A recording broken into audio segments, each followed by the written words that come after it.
Então, igual você acabou de falar, para mim foi uma coisa muito natural, tanto que eu não fiz nenhum curso, nada para migrar para o UX. Então, e isso me fez sofrer um pouco no futuro, porque eu senti muita falta desse conhecimento formal de o que é UX e todas essas leis e heurísticas que tem aí no mercado.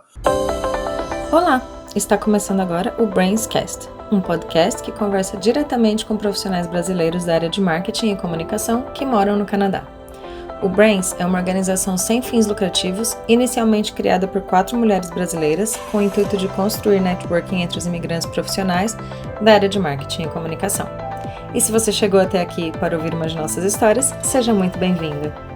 Meu nome é Silvia Oshiro e no episódio de hoje eu vou conversar com o Ricardo Poto. Como é que você tá, Ricardo? Tudo bem? Eu também. Prazer estar aqui, Silva. Obrigado pelo convite.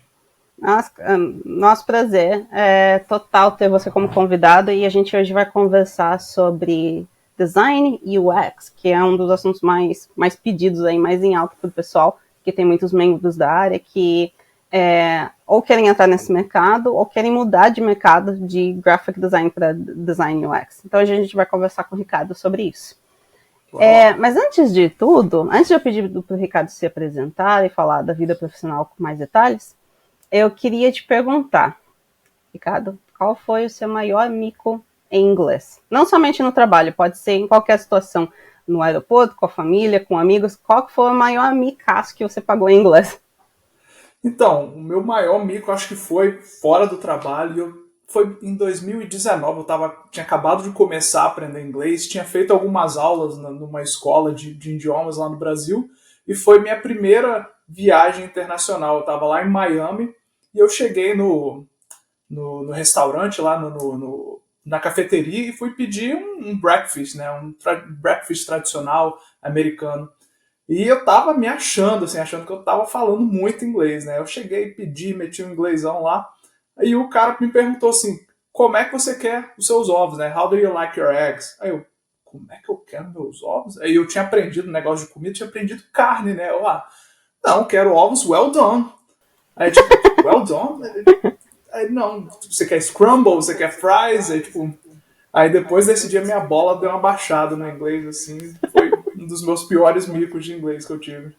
Olha, mas você sabe como referência, faz 8 anos que eu moro no Canadá, e até hoje eu só peço ovos sunny side up, porque eu esqueço o nome dos outros. É tipo isso, né? Quer dizer, eu até sei, se você me perguntar agora e tiver tempo pra anotar, eu até sei. Mas na hora da tensão ali, quando alguém te pede alguma coisa, é sunny side up, que é o ovo de gema mole. É o único que eu sei pedir, é o único que eu como. Na hora da pressão vai qualquer coisa, né? E falando em comida, qual que é a sua comida favorita aqui no Canadá? Eu queria muito responder que é poutine, mas infelizmente eu não acho que o poutine é a melhor comida aqui, mas eu acho uma comida que eu gosto muito daqui é o Montreal Smoked Meat, que é aquela carne, parece uma carne curada, né? Como um bom carnívoro que eu sou, eu gosto bastante, assim, fazer um sanduíche com aquela carne defumada, eu gosto bastante, é a minha comida favorita aqui do Canadá. Queria saber um pouquinho mais sobre você. Conta a sua trajetória profissional e pessoal, como é que você veio parar aqui. Eu sei que você é capixaba, mas eu queria entender um pouquinho mais qual foi o seu caminho até chegar aqui. Legal, eu vou contar a trajetória profissional que vai mesclando tudo, o profissional e o pessoal. Então, eu trabalho na área de design há mais ou menos 11 anos, sem contar os anos de estágios aí. E eu sou formado em publicidade e propaganda, com ênfase em comunicação social, mas Também. desde a época de faculdade eu sempre trabalhei com design, né? Então, já na faculdade mesmo, eu já comecei a fazer estágio em direção de arte. Então, meu início de carreira foi com design gráfico. Na época, nada a ver com design de produto, UX, UI, enfim. Então, eu comecei a trabalhar com design, comecei a fazer estágio. E meu primeiro emprego na época foi no Cicobi, que é uma cooperativa financeira, um banco lá no Brasil. E lá eu comecei a me desenvolver, comecei a subir de carreira e foi lá em 2018, 2017, mais ou menos, que eu comecei a ter esse primeiro contato com a área de UX, com a área de web design. Eu comecei a me envolver com com a questão mais voltada para web. Então foi aí que eu comecei a me interessar por essa área de UX design. E isso lá no Espírito Santo, que é de onde eu sou, né? Então, assim, isso é inclusive uma das, já entrando um pouco mais para frente do podcast, é uma das dicas que eu sempre dou quando eu estou falando com alguém que está começando na carreira, é começar a tentar aplicar alguma coisa de UX, alguma coisa que você está aprendendo, na própria empresa mesmo, no próprio cargo que você já está. Então eu comecei, meu primeiro trabalho lá foi um design de um site, né, da empresa. Depois eu fui para uma intranet, que era uma coisa mais complexa, e aí eu fui entrando na área. Foi assim que eu comecei a migrar para a área de UX, né? Ainda no Cicobi, em 2017 para 2018, eu recebi um convite para ir para a sede do Cicobi, que é em Brasília, que se chama Cicobi Confederação. Então eu peguei minhas malas e mudei para lá. E lá eu continuava como design gráfico, mas eu comecei a formalizar mais essa transição de carreira. Então eu estava bem mais envolvido com essa área de site. E eu peguei um projeto que foi um dos meus projetos favoritos, que foi o site nacional do Cicobi, que era usado por todas as filiais, vamos dizer assim, do Cicobi. Então era um site que ele era tipo um portal, uma plataforma, onde as outras filiais do Cicobi poderiam replicar, usar como template. Então foi um projeto bem legal, que foi assim, o meu start mesmo, formal, na carreira de UX. Depois do Cicobi, em 2020, eu fui para a IBM, ainda lá em Brasília, onde assim, foi meu primeiro cargo formal, 100%, como um UX designer. Na IBM eu trabalhava como UX Designer Consultant, né? Então eu trabalhava alocado em clientes da IBM. Na época o meu principal cliente era o Banco do Brasil, eu trabalhei também com o Bradesco. Então foi onde virou a chave mesmo, onde eu estava 100% imerso nessa área de UX e aprendendo várias coisas novas e tal que eu não tinha aprendido antes. Em 2021, mais ou menos, ainda lá em Brasília, eu consegui um emprego na gringa, que a gente fala, né? Eu consegui um emprego, ainda no Brasil, eu consegui um emprego numa agência de e-commerce lá na Califórnia. Então, assim, foi uma outra coisa, uma outra chave que virou, cara, eu posso atender pessoas, clientes gringos, né? E consigo trabalhar porque é sempre um ambiente diferente, né, do Brasil para o exterior. Então foi meio que isso, junto com a vontade minha e da minha esposa de viver uma experiência fora, foi isso que fez essa virada da gente vir para o Canadá. Como eu falei, a gente sempre quis ter uma experiência no exterior, e o Canadá era um dos países mais abertos assim, a receber imigrantes, então a gente decidiu tentar, como eu já estava fazendo network com pessoas da North America e já estava falando inglês, então foi aí que a gente veio para o Canadá. É isso que eu ia te perguntar, como é que estava o inglês, porque tem muita gente que chega primeiro aqui para aprender inglês e depois começa a trabalhar na gringa. Você fez o contrário, né? E você já sabia inglês? Como que foi isso? Exatamente, eu comecei em 2018, 2019, eu comecei a estudar inglês, mas bem focado para turismo mesmo. Eu sempre gostei muito de viajar. Não era com essa intenção ainda, né? Mas acabou que logo depois meu inglês já estava um pouquinho melhor por conta das viagens, né? E eu consegui arrumar esse emprego em inglês. E isso foi melhorando meu inglês. Então, quando eu cheguei aqui no Canadá, meu inglês já estava um pouco melhor, assim. Eu estou melhorando até hoje, mas já estava mais fora do básico, assim. Eu já conseguia me virar bem, principalmente em ambiente de trabalho, assim. O meu inglês foi meio que construído no ambiente de trabalho. Então, você fez algum intercâmbio? Eu não fiz nenhum intercâmbio. Foi escola de inglês mesmo, de conversação, e usei um pouco de Cambly também no Brasil para melhorar essa questão de conversação. Entendi. E o fato é que a gente sabe muito bem que inglês não se aprende só estudando, é na prática mesmo, não tem jeito. Exatamente. Então a gente vai aprendendo inglês como a gente vai fazendo manutenção no carro andando, né? Então vai acrescentando peças, vai tirando peças, mas contanto que o veículo está se mexendo, a gente vai aprendendo. E cada dia é uma palavra nova, uma expressão nova, né? E hoje você trabalha na Just Eat Takeaway. Você poderia explicar um pouquinho mais o que é a empresa, o que você faz? Legal. Então, quando eu cheguei aqui no Canadá, eu sempre falo que minha situação quando eu cheguei aqui foi diferente do que geralmente as pessoas chegam. Eu cheguei bem confortável, já estava com esse emprego lá na Califórnia, então não tinha essa pressão de arrumar alguma coisa aqui. Então eu acabei que eu consegui procurar com mais calma, fazer networking aqui no Canadá, e eu consegui esse emprego na Just Eat, que é a empresa mãe da Skip the Dishes aqui no Canadá, né? Então a Skip the Dishes é uma empresa que faz parte do grupo Just Eat Takeaway, que tem várias outras empresas no mundo todo aí. Então nós somos uma empresa de delivery de comida, agora não só de comida, a gente está entregando mais coisas, como álcool e pet store e grocery store, mas basicamente é uma empresa de delivery de comida e a gente tem vários setores dentro da empresa, assim, tem um aplicativo que todo mundo vê, né, que quando você faz o pedido você vê, mas a gente também tem a área de courier, que é as pessoas que fazem o delivery, e a área dos parceiros, dos restaurantes, né? Que é essa área que eu trabalho, inclusive, que a gente cuida de todos os produtos que os restaurantes usam para estar dentro da rede aí do Skip the Dishes. Especialmente porque em uma empresa, um aplicativo como o seu, né, que você trabalha, não é simplesmente o que o usuário final vê. Você acaba tendo que criar uma interface inteira para várias terceiras partes, né? As Exatamente. Empresas, os usuários, os motoristas, e daí o consumidor final. E você precisa ter uma plataforma que seja bem amigável para que todo mundo possa fazer tanto a parte do uso, quanto a parte de fazer o upload das informações, né? Porque eles precisam manter tudo atualizado, os menus, os preços, as formas de entrega, os horários de atendimento. Então imagina que você tem um trabalho bem louco aí para conseguir botar todo mundo na mesma página e fazer um aplicativo bem funcional. É trabalho que não acaba mais, imagina. Com certeza.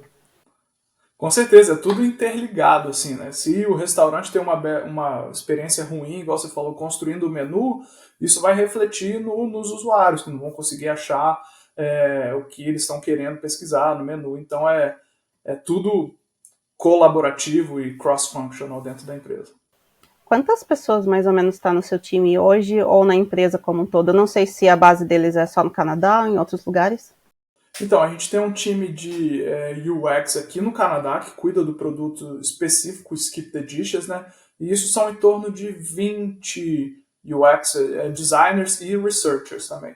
Mas o time, a gente faz parte do time global de design da Just Eat, e são mais de 100 pessoas, entre UX Writing, UX Researchers e Designers. Legal. É um time grande. É bem grande, é bem grande. Que bacana. Nossa, muito legal isso. E duro que a gente está gravando isso agora à tarde, e eu tô começando a ficar com fome. Então, mas pode deixar, não vou pedir nenhum ovo over easy. Well done. Well done. Nenhum ovo well done. Bem passado. E queria aproveitar também, então, já que a gente está falando mais sobre UX, você pode falar um pouco mais sobre justamente essa questão que você comentou sobre a transição de graphic design para UX, porque muita gente hoje tem esse desejo, mas as pessoas às vezes não sabem por onde começar. Que nem você disse, para você foi natural, às vezes por uma demanda da empresa, talvez pela sua própria iniciativa, mas você poderia falar um pouquinho mais sobre essa transição? Legal. Então, igual você acabou de falar, para mim foi uma coisa muito natural, tanto que eu não fiz nenhum curso, nada para migrar para o UX. Então, isso me fez sofrer um pouco no futuro, porque eu senti muita falta desse conhecimento formal de o que é UX e todas essas leis heurísticas que tem no mercado. Hoje em dia a gente tem milhares de cursos, assim, né, que até de graça mesmo, que as pessoas podem fazer para ter essa formalização de conhecimento. E a dica que eu daria é o que eu falei, começa, se você já é um designer gráfico, talvez sua empresa provavelmente vai ter um setor de produto, um departamento de design de UX, então começa a tentar se envolver nos projetos e assim, participar e aprender e tentar aplicar o que você aprendeu no seu dia a dia. Eu acho que sempre tem espaço para você começar a fazer isso, né? E tenta usar isso para criar seu portfólio. Mais do que currículo, mais do que cursos e certificações, eu acredito que o portfólio vale muito na nossa área, né? Então, tenta usar tudo que você está fazendo para gerar portfólio para você.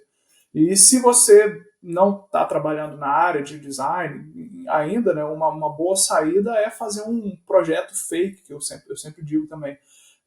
Por exemplo, você pega um aplicativo igual o aplicativo da Skip the Dishes. O que tem que você poderia melhorar, que você poderia mudar para melhorar a experiência daquele usuário. Então, tenta aplicar o que você aprendeu nesse projeto fantasma que a gente fala, para você ter o portfólio para poder mostrar, né? Porque eu acho que isso vale muito.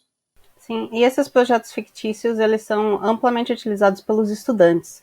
Então, se você não tem um estudo formal na área, se você não foi para um curso que te obrigou a fazer um portfólio, você não vai ter muito como escapar, porque você está competindo contra todo mundo que já tem portfólio. Então, mesmo se você só tem o conhecimento, mas você é autodidata, você precisa ter um portfólio. E isso acho que é uma regra normal, em geral, para a área de marketing como todo, mas conforme você vai chegando mais próximo do graphic design, do design gráfico, do design UX, isso fica ainda mais crítico, né? Porque não adianta você simplesmente colocar palavrinhas no currículo. Com certeza. Com certeza, você tem que mostrar o seu trabalho, né? E como você mostra esse trabalho também é muito importante, né? Não adianta, vamos supor que você fez um site, não adianta só você jogar lá o design final do site.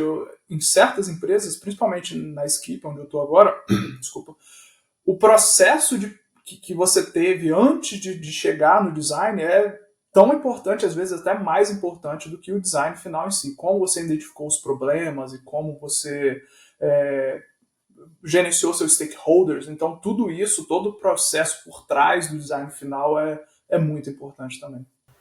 Porque no final das contas, talvez uma das grandes diferenças entre a explicação, a justificativa de um design gráfico e de um design UX é justamente isso, né? O racional que você utilizou para chegar naquela conclusão. Porque ainda na parte, quem é um design gráfico, ainda tem aquela coisa assim meio abstrata na qual você fala, eu usei isso porque tal cor representa tal coisa, enfim.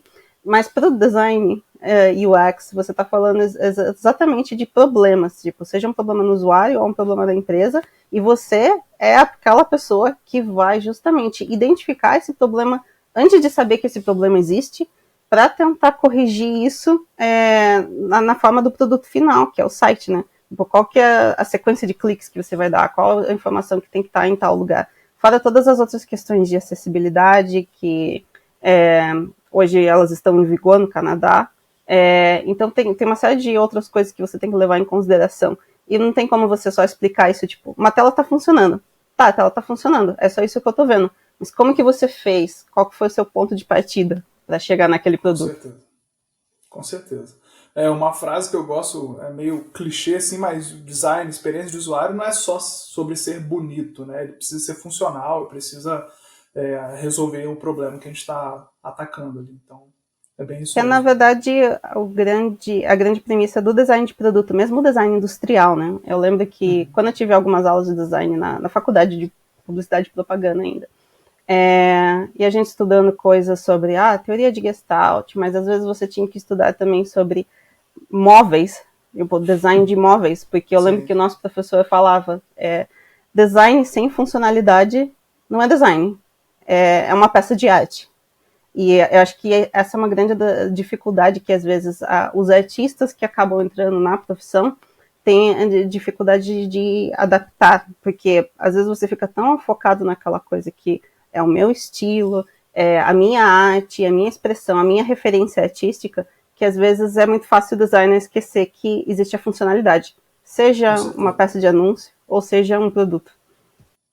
Isso eu acho que é uma das grandes, assim, talvez frustrações que alguns designers têm entrando na área de UX, né? Eles acham ver esses portfólios bonitos, no Behance, aqueles aplicativos super modernosos, eles ficam, caramba, eu quero fazer isso também, porque é muito bonito, interativo. Mas nem sempre o nosso trabalho final vai ser isso, né? Às vezes você não vai fazer um design super modernoso, você vai ter um guia para seguir, vai ser mais simples, né? E não vai ser aquele aplicativo mobile usado por milhões de pessoas. Às vezes você vai trabalhar com um sistema interno que vai ser usado por 10, 20 empregados, né? Então, isso às vezes frustra algumas pessoas que estão começando, assim, porque quem olha de fora às vezes pensa que é tudo super legal, super bonito e moderno, mas nem sempre é assim que funciona. Falando em frustração, porque a gente precisa falar sobre as frustrações, né? Eu sinto que uma das maiores que a maior parte dos profissionais brasileiros tem quando chega no Canadá é a questão do atraso na adoção de tecnologias, atraso tecnológico. E para a área de marketing isso fica bastante evidente, porque a gente vem de um país extremamente competitivo, com uma população muito maior. Então, às vezes, a gente tem aquela coisa de, meu Deus, o Canadá deveria ser um país de primeiro mundo, e você tem a sensação de que está atrasado. O quanto disso você percebe para a área de UX, para a área de UX, em comparação ao que você fazia no Brasil? O quanto que isso impacta o seu trabalho hoje? Qual que é a sua visão disso? Em questão de, falando de ferramental utilizado no trabalho, no meu trabalho, eu não senti tanto esse impacto. Assim, a questão de ferramentas e modelo de trabalho é bem similar do que eu tinha no Brasil, mas em questão de, assim, de soluções, de produtos que as pessoas criam, principalmente eu sempre uso a área bancária aqui, o Canadá realmente é bem atrasado, mas eu vejo isso, beleza, é uma coisa que a gente vai ter que se adaptar, tá mais para trás, mas eu vejo isso como uma oportunidade até, assim.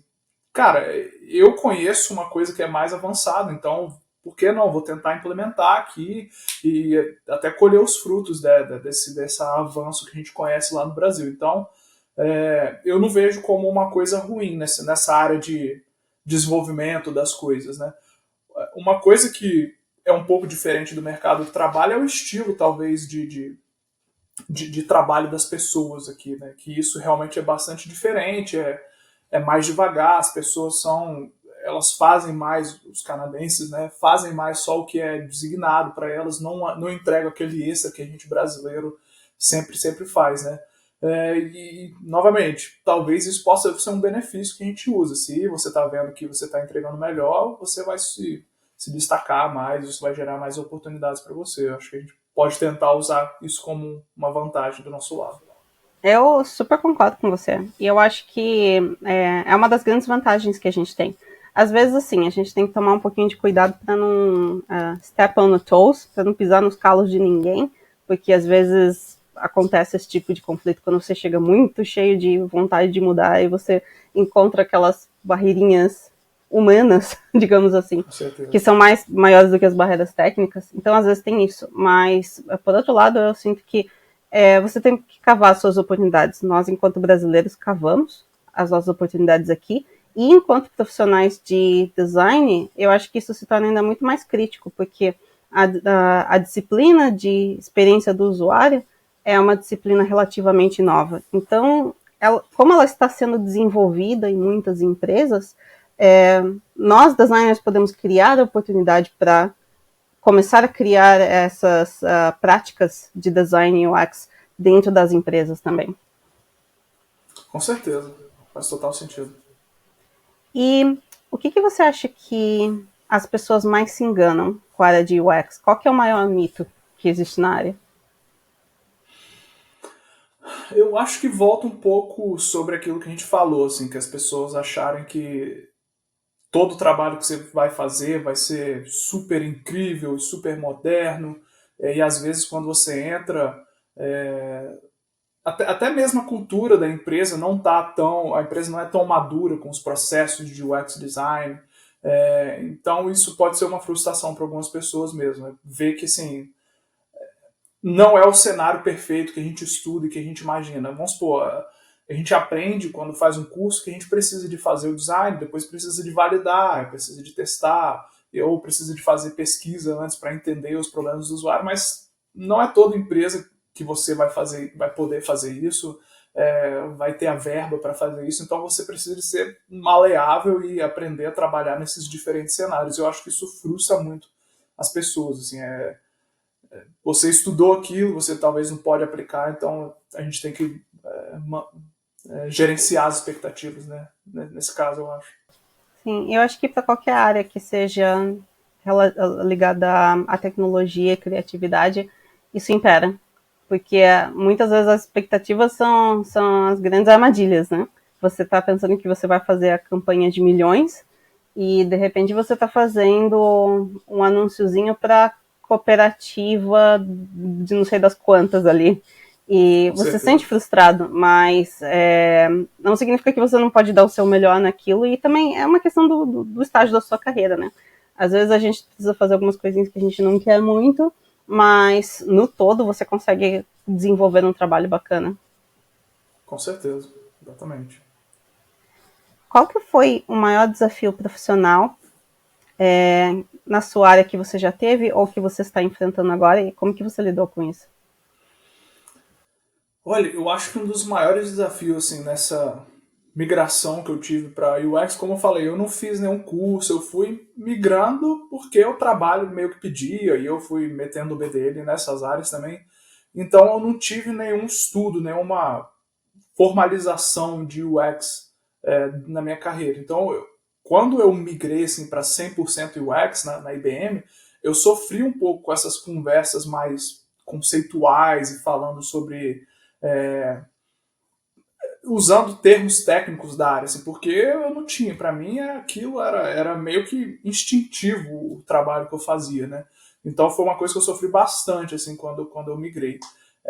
E até justa para defender o meu trabalho, assim, como é que, como igual a gente falou, né? Não é só porque é bonito, tem que ser funcional. Por que, que é funcional? Por que, que isso é a escolha certa? Então foi um momento da minha carreira que eu tive um pouco de problema, assim, né? Mas eu tive que correr atrás e meio que voltar a estudar os básicos, assim, mesmo, para aprender como é que eu converso sobre design. Conversar sobre design é difícil, né? Às vezes é subjetivo, então foi um grande desafio na minha carreira, assim. E é uma coisa que eu levo até hoje, assim, óbvio, em menor quantidade, mas quando eu aprendi a conversar quando eu aprendi a conversar tudo direitinho, eu tive que transformar isso para inglês, né? Como é que eu falo tudo isso, explico tudo isso em inglês, que é como é que eu uso os termos e tal, mas foi um grande desafio para mim. E chega uma hora em que você acostumou tanto o inglês que daí você nem sabe falar em português mais, né? Exato, direto eu tô querendo usar umas palavras em inglês, mas sabe quando você parece metido, assim, quando você mistura uma palavra em inglês no português, parece ser metido. Exatamente. Eu lembro que antes de eu morar no Canadá, eu tinha alguns amigos que moravam no exterior já fazia alguns anos. E às vezes eu por dentro eu julgava um pouquinho, sabe? Quando a pessoa mandava uma mensagem com, sei lá, uma gramática super antiga, sabe? Uhum. Ou então a pessoa esquecia uma palavra. Acho que todo mundo pensa aquilo, deve ser. Aquela pessoa tá Metido. exagerando. Você passa uma semana aqui, você já não tá mais falando português direito. Com E certeza. daí você fica aqui por um tempo e você não fala português, daí quando você vai pro Brasil, você não sabe falar inglês de novo. É maravilhoso. Eu costumo falar que eu sou burro em duas línguas, porque parece que eu estou desaprendendo português, mas eu também não sei muito bem o inglês, então é tipo isso. É aquela coisa de quantas línguas você fala? Quantas você acha que eu deveria falar? Duas, três? Tá, eu falo um terço de cada uma delas. Tipo É isso. basicamente isso. E achei bem interessante isso que você falou sobre a sua migração de design gráfico para design UX e ter essa, digamos assim, dificuldade, não dificuldade, mas esse tempinho de adaptação do instinto para o profissional, né? Eu acho que acaba caindo naquela mesma situação de, por exemplo, eu sei cozinhar, eu sei fazer bolos. Eu faço bolos para minha família. Todo mundo na minha família gosta dos meus bolos, todo mundo elogia a minha comida. Vai botar a Silvia que faz bolo em casa para a família no final de semana para trabalhar num restaurante ou numa confeitaria. Com certeza.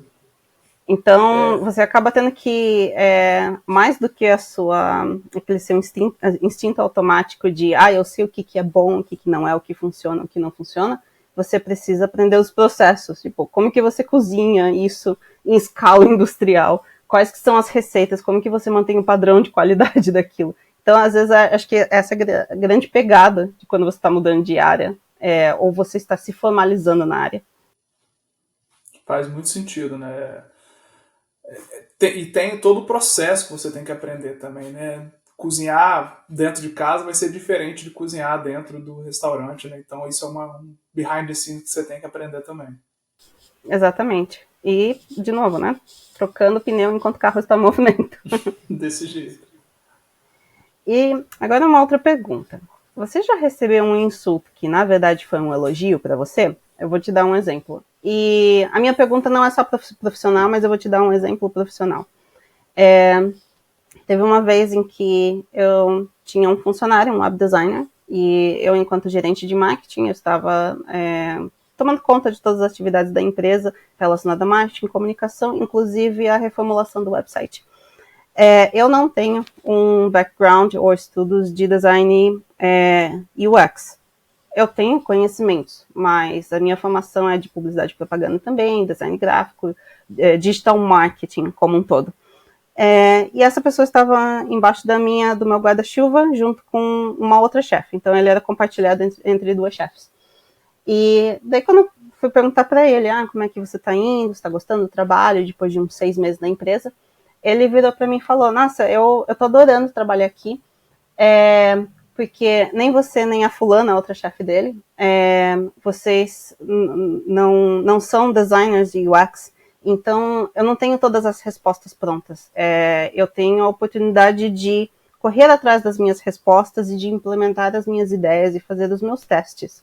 Porque no meu último emprego, o meu chefe era o expert de design UX e ele já me dava todas as respostas prontas, então não tinha muito oportunidade de desenvolver o trabalho.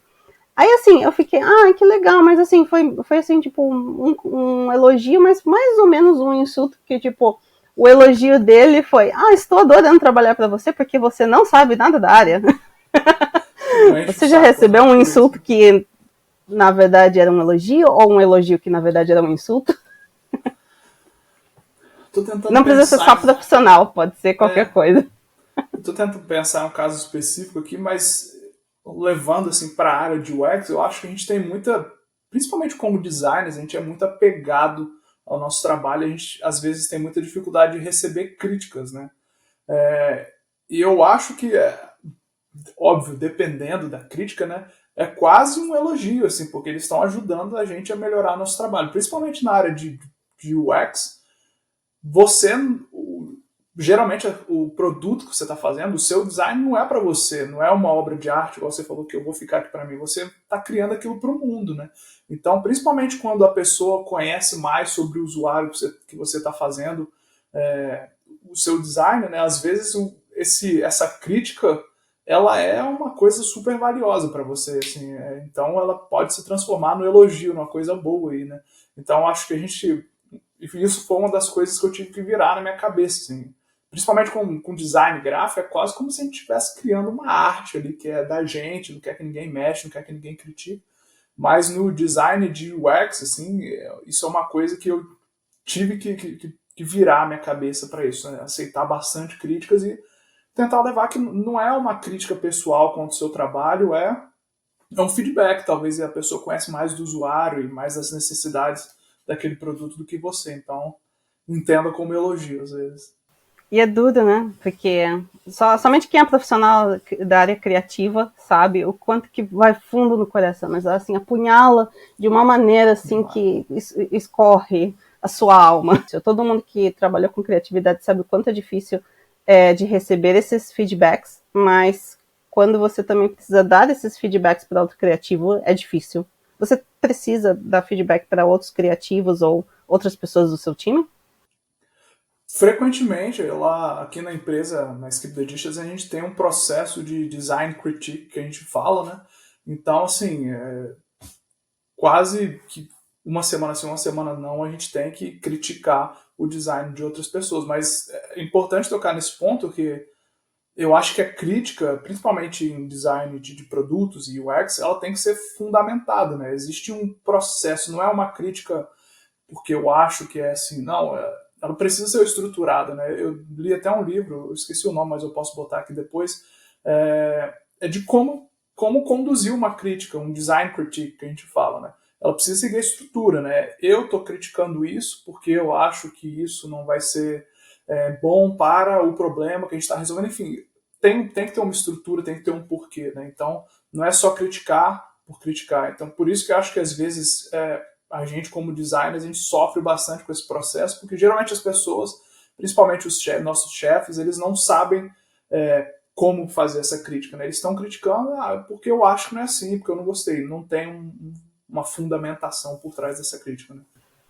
Eu lembro que uma vez, alguns anos atrás, eu estava lendo uma matéria. De novo, né? A gente sempre está lendo uma matéria e a gente não sabe a fonte, então peço desculpas por isso. Mas estava falando sobre como um bom vocabulário pode afetar a saúde pública. Por quê? Normalmente você tem pessoas indo no hospital para falar com o médico, para se consultar com o médico, que elas não sabem exatamente o que elas têm. Mas quanto menor for o vocabulário da pessoa, mesmo que seja, digamos assim, as pessoas sejam nativas, mais difícil fica para o médico dar um diagnóstico. Isso pode impactar a saúde. Então, por exemplo, existe uma diferença entre você falar tô com uma coisa ruim aqui no estômago, ou você falar, eu tô com uma dor aguda aqui do lado direito do meu tórax. São duas coisas totalmente diferentes que querem dizer a mesma coisa. E o médico tem que ouvir isso, ele tem que interpretar isso e tomar uma ação para investigar mais ou para receber para poder dar um diagnóstico. E eu sinto que a área criativa também tem muito disso, especialmente porque a gente nem sempre está falando de designers para designers. Então você chega com uma pecinha ali para ser aprovada e você ouve simplesmente tipo, eu não gostei. O que você gostaria que fosse melhor? Eu queria que fosse menos tal coisa. E a pessoa fala uma coisa totalmente abstrata, que não faz sentido nenhum. E você tem que se virar com essa informação. Então a gente tem que ser médicos para um pessoal que só sabe falar que tá com uma coisa ruim no estômago. Eu vi até um meme bem relacionado sobre isso no LinkedIn uns dias atrás, em que falando sobre essa questão de AI generativa, né, que isso está assustando todo mundo, mas os designers estão tranquilos, porque para gerar uma imagem, alguma coisa, as pessoas vão ter que descrever exatamente o que eles querem. E quase ninguém consegue fazer isso, né? Tipo, é o trabalho do designer entender que o que o chefe está pedindo daquela maneira toda doida e transformar numa arte. Então, a gente está seguro por enquanto. E até porque vamos supor, mesmo que o AI tivesse tão avançado ao ponto de que pudesse, no momento, ler a mente do cliente, basicamente, ou já apresentar uma base de dados como um ponto de partida tão bom assim, provavelmente todas as criações ficariam iguais. Com certeza. Tudo ficaria igual. Falando nisso, como que estão as suas percepções sobre a parte de AI, de inteligência artificial, para a sua área? Eu tô acompanhando bastante. Eu até fui na Collision, na conferência na semana passada. Praticamente todos os talks foram sobre AI. Mas o que eu tenho sentido, o que eu senti muito na conferência é que as pessoas ainda estão meio alvoroçadas, não tem uma linha de decisão, de raciocínio em como a gente vai usar isso. Assim. Obviamente eu estou explorando algumas ferramentas, né, com o ChatGPT, tem algumas ferramentas, o Figma está para lançar uma ferramenta de AI, né, também. Mas eu acho que isso vai ser, minha opinião, quem sou eu para falar, né, mas eu acho que isso no futuro vai ser mais uma ferramenta, vai ser mais alguma coisa que a gente vai ter no nosso toolkit aqui para a gente usar. A gente vai ter que cada vez mais pensar no que a gente está fazendo e a execução vai ser muito mais fácil, assim, porque a AI talvez possa gerar e aumentar a velocidade de execução da gente, né? Então a gente vai, eu vi até numa palestra, a gente vai parar de fazer a execução e vai voltar mais para o pensamento e estratégia das ações que a gente vai tomar. Faz sentido, porque o AI pode te dar muitas informações já baseadas num modelo que estava funcionando antes, mas ele não vai poder te dar todas as respostas. E eu acho que uma das principais funções de um designer UX é justamente de pensar nas respostas e muitas vezes para problemas que nem se sabia que existiam antes. Então, como que você vai prever uma coisa que ainda não se tem informação consistente sobre isso? Porque o AI vai basicamente tentar prever, usar algum modelo preditivo, mas ele vai usar como base todos os dados que já existem.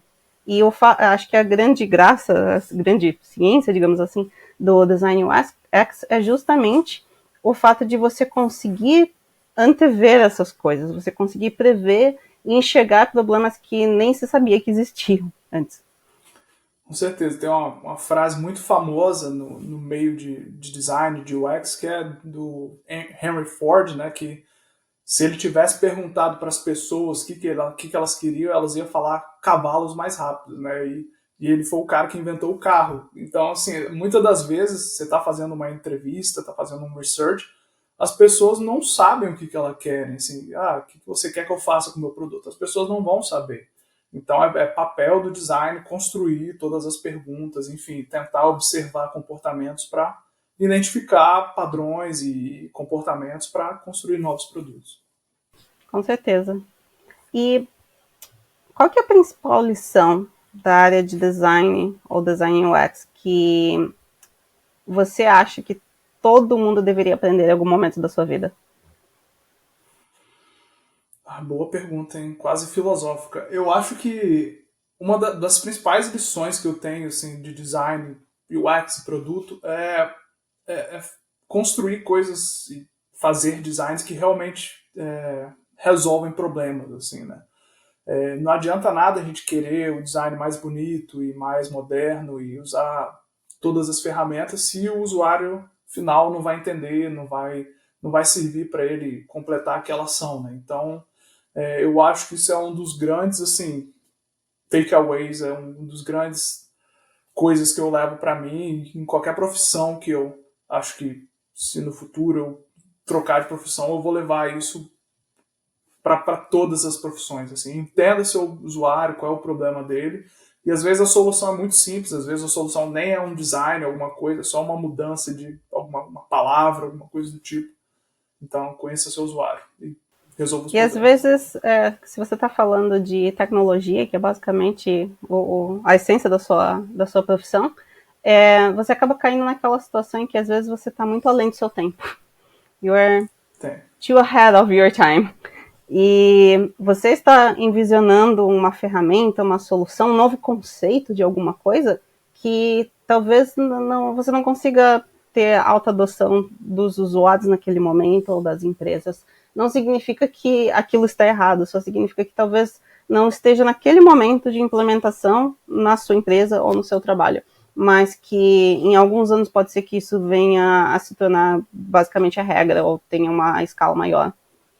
Com certeza. Imagina os designers que fizeram aquele Second Life, essas coisas de metaverso há muito tempo atrás, né? Então eles estavam fazendo as coisas certas no tempo errado, talvez, né?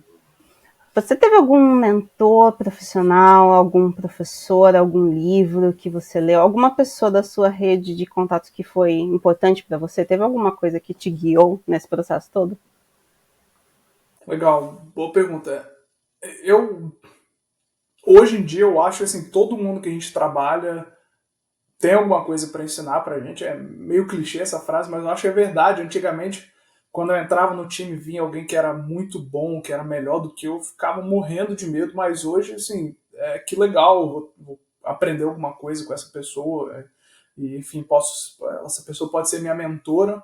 Então, eu acho que, assim, durante toda a minha carreira, eu sempre tentei absorver, sugar o máximo das pessoas que eu trabalhava, do time que eu trabalhava, mas especificamente assim de pessoas, acho que eu tive bons líderes na IBM e foi justamente nessa minha transição de carreira para meio que um mix de design gráfico com UX para virar full UX designer na IBM. Então culminou tudo junto assim de ter essa transição com bons líderes lá. E também a IBM era uma empresa que tem muitos recursos de conhecimento, eles têm tipo uma universidade interna, então acho que foi assim, bem importante no conhecimento e na carreira que eu tenho hoje. E sobre o livro que eu falei, que eu acho que está até aqui, é esse livro aqui da O'Reilly, Discussing Design. É muito bom para ensina. Ops. Peraí que eu ativei a Siri aqui. Esse livro é muito bom para aprender a discutir design e fazer crítica, né? Igual eu estava falando, sobre como estruturar a sua crítica. Então, é um livro bem legal que eu tenho não é de cabeceira, mas é de estante aqui do escritório. Que legal. E você começou a ler esse livro depois que você já estava no Canadá ou no Brasil ainda? Foi aqui no Canadá, é um livro até em inglês, assim, foi bom para aumentar o meu vocabulário de design, mas eu comprei esse livro, foi a primeira vez que eu tive que conduzir uma sessão de design critique. Assim, eu estava meio inseguro sobre como fazer, eu comecei a procurar sobre conteúdo e vi bastante gente indicando esse livro, que tem Ai, como é que foi uma... essa sessão? Tô curiosa, conta aí pra gente. Foi legal, assim, foi legal. As pessoas, até no ambiente design, eles não são acostumados a formular uma crítica que é estruturada, igual eu falei, assim. Então, eu aproveitei que eu li o livro e peguei de exemplo essa estrutura que eles dão como ensinamento no livro e fiz uma pré-introdução. Ó, eu estou mostrando esse design, mas o que eu quero que vocês analisem são essas e essas e essas aspectos e esses são os pontos, esse é o problema que eu estou tentando resolver. Então, assim, é como se fosse dando uma introdução mental para as pessoas. Eles têm que focar naquela área, nesse problema. Então, isso ajuda muito, ajudou bastante assim, as pessoas a formularem um pouco melhor a crítica delas, não só criticar porque eu não gostei dessa cor, alguma coisa do tipo. Até porque você basicamente estava fazendo o papel de, digamos assim, um pesquisador de uma pesquisa focus group, de certa forma, só que entre profissionais. Exatamente. Quando você...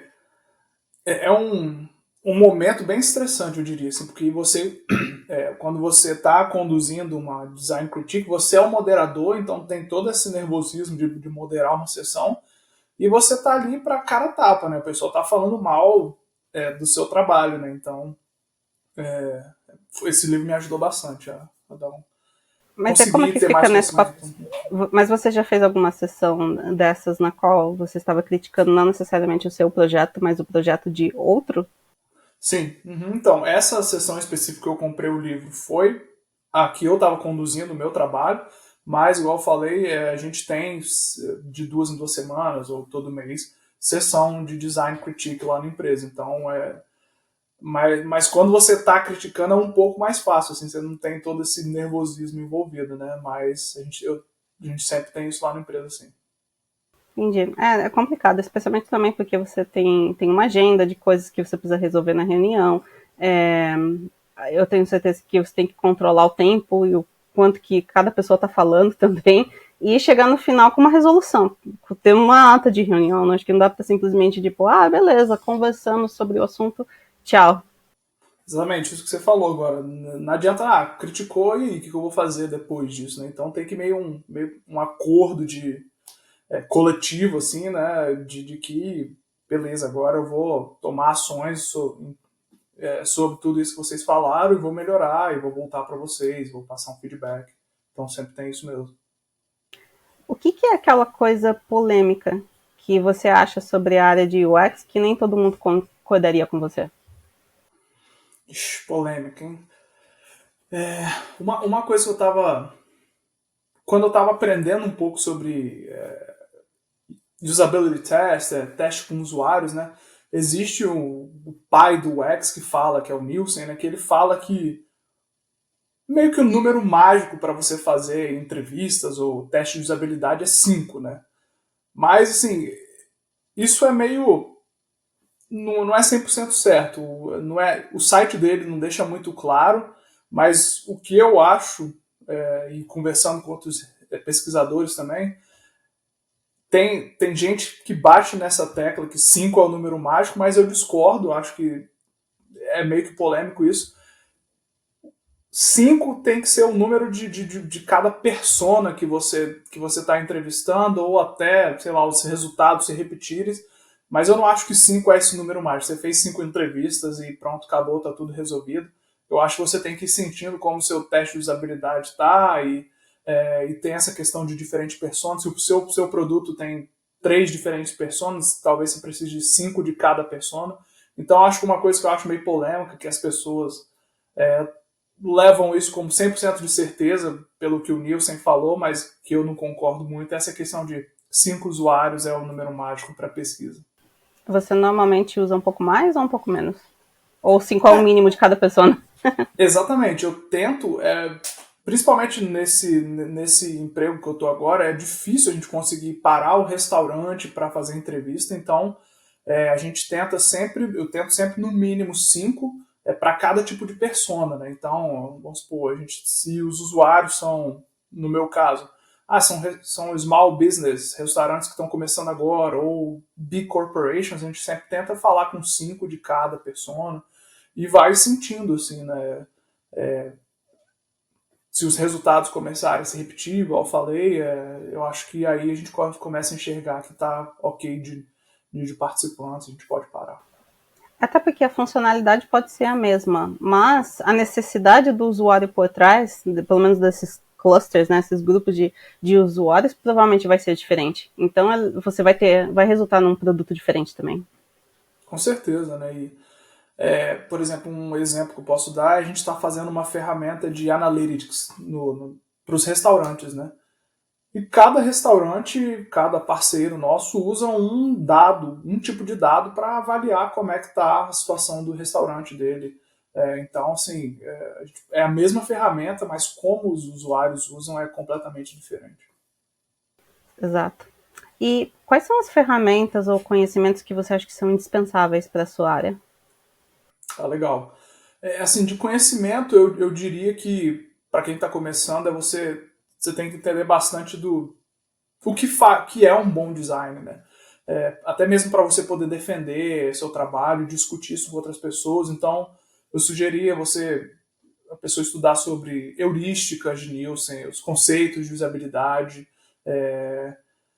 E também tem alguns outros assuntos que são, para mim, de extrema importância agora no design, que é a acessibilidade. Então, como você faz um design que pode ser utilizado por todos, né?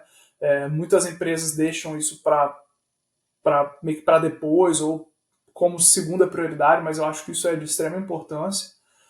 Eu estudaria também sobre design systems. Eu acho que é um tópico bem que está emergindo agora e é muito importante. Assim, eu acho que existem várias oportunidades nas empresas para trabalhar nessa área, criando um design system, implementando os design system. Falando um pouco de ferramentas, lá na empresa a gente usa o Figma e para mim é o melhor software de prototipagem e, e enfim, sketches no que tem no mercado hoje. Eu acho que eu já usei o Sketch antigamente, eu usava o Sketch e também já usei o Figma Adobe XD, mas assim, acho que o Figma tá um pouco acima hoje, ainda mais com essas novas ferramentas que eles estão lançando, auto layout. E eu acho que o Figma tem várias ferramentas que fazem o nosso trabalho como designer se aproximar muito do trabalho dos desenvolvedores, né? Então acho que é uma das melhores ferramentas do mercado. Para produtividade, essas coisas, eu uso muito o Notion também, então eu sempre recomendo, eu gosto muito dessa ferramenta para organização, gerenciamento de demandas, gerenciamento de tudo, eu uso aqui. E se eu estivesse começando, eu também focaria em aprender alguma ferramenta, algum software de project management. Tipo, eu vejo bastante as empresas usando o Jira hoje, então eu também aprenderia, porque você vai, querendo ou não, vai acabar usando algum desses tipos de ferramenta, né? Então aprender, pelo menos como é que funciona, né? Seria bem legal. E você tem dicas gerais para dar para o pessoal que quer entrar na área, sejam pessoas que não sabem nada da área ou pessoas que estão migrando, de repente, de design ou de marketing? Ah, legal. Assim, quando a gente fala sobre o UX, tem algumas diferenças. Por exemplo, tem o UX design, que é aquilo que só pensa na experiência, e tem o UI design, que é a interface mesmo. Mas, sendo bem sincero, eu conheço poucos lugares que vão trabalhar só com UX. Então, querendo ou não, você precisa de aprender uma ferramenta. Assim, eu acho que a maioria dos lugares você vai precisar. Então, além de todos esses conceitos de UX design que eu falei, heurística de Nielsen, os conceitos de usabilidade, acessibilidade, tudo isso eu também aprenderia alguma ferramenta e como é que você pode usar aquilo para melhorar o trabalho da empresa que você está aspirando a entrar, alguma coisa do tipo. Por exemplo, uma das ferramentas que eu uso muito, que eu usava muito empresa que eu trabalhava, nessa agência de e-commerce, era o auto layout do Figma, que os desenvolvedores conseguiam ver as páginas responsivas e tudo mais. Então, eu acho que você pode focar assim, em ser bom em algumas partes, algumas áreas, porque nossa área é muito ampla, né? Então, minha sugestão é focar um pouco, assim, talvez, em alguma das áreas que você quer ser bom e aprender. Sim, e é muito difícil você conseguir aprender tudo, né? Sejamos sinceros.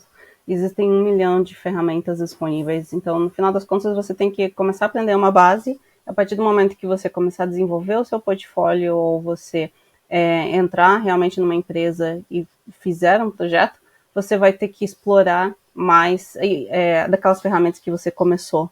Então, o funil vai acabar acontecendo naturalmente, de acordo com a necessidade. Mas no começo você precisa pegar um pouco dessas bases, principalmente, né? E assim, até mesmo as etapas do trabalho de design, isso varia muito de empresa para empresa. Por exemplo, nessa agência que eu falei, eu trabalhava muito no final assim, das etapas de design, fazendo o design mesmo, e validando. Mas hoje, na Skip, onde eu trabalho, a gente faz muito trabalho de discovery, que assim, eu faço muito mais trabalho de discovery do que design mesmo, desenhar as telas. Então, isso vai variar de empresa para empresa, da especialidade de sua carreira que você quer seguir. Então, eu acho que é válido sempre olhar, igual a gente estava falando, né, de se especializar em uma área, ou de focar em uma área que você acha legal, ou que tem muita demanda, que você está vendo numa empresa. E, para a gente finalizar aqui, a gente tem algumas perguntas para descontrair. É um pequeno quadro que a gente vai ter em todos os nossos episódios, só para a gente ter uma ideia, para a gente conhecer um pouquinho melhor os nossos convidados. A primeira delas é, qual foi o lugar mais interessante que você já foi no mundo? Não só um país, pode ser qualquer coisa, pode ser o boteco da esquina, pode ser um país, pode ser qualquer coisa. Qual foi o lugar mais interessante? Ah, legal. Olha, um dos lugares, vou falar dois, vou burlar as regras aqui, mas um dos lugares, eu gosto muito de esportes, aventuras, coisas aquáticas, assim, um dos lugares mais legais que eu já fui foi um museu subaquático que tem lá em Cancún, no México. É o maior museu subaquático que tem no mundo e tem mais de 400 esculturas debaixo d'água. Assim. Então eu fiz um mergulho de, sei lá, 40, 50 minutos passando sobre esse museu, assim, vendo todas as esculturas. E tem carro, tem um monte de pessoa lá, é bem legal. Cara, que louco. Mas como assim? Você tava lá de snorkel, lá de mergulhador e vendo as estátuas no fundo da água? Exatamente. São 12 metros de profundidade, se eu não me engano. E não é snorkel, né? É mergulho de cilindro, né? Aí você tem tipo um percurso que você faz pelas estátuas, assim. É bem legal. É guiado, né? Com um mergulhador também. Ele vai te levando. Tem todo um percurso como se você estivesse numa galeria mesmo, só que você está debaixo d'água, né? E o legal é que eles põem as estátuas lá e a natureza vai crescendo, né? Então por exemplo, eu fui ano passado, se você for ano que vem, vai ser diferente, porque vai formando coral, vai fazendo um monte de coisa nas esculturas, é bem legal. Nossa, que doido. Aí você falou 2 lugares. E o outro lugar não é uma atividade, é um lugar mesmo que é bonito, lá em Mato Grosso do Sul, lá no Brasil, que piada de tiozão, né, faz muito jus ao nome, é muito assim, é incrível, é um lugar sensacional. Eu sempre tive muita vontade de conhecer, em 2021 eu tive a oportunidade de conhecer e é sensacional, é um dos melhores destinos de ecoturismo que tem no Brasil, tudo muito organizado, é lindo, o lugar é lindo, assim. Tô sentindo que você é do tipo aventura quando vai viajar. Eu gosto bastante, assim. Eu gosto de fazer atividades no lugar que eu vou, assim, então esses 2 lugares foram bem legais para mim. Legal. Se você tivesse um superpoder, qual seria? Superpoder. Eu acho que teletransporte seria um poder legal, igual eu falei, eu gosto muito de viajar, então acho que me ajudaria bastante, assim, esse superpoder me ajudaria bastante nas minhas viagens, poderia ir e voltar muito rápido, conhecer vários lugares, então acho que seria um superpoder legal.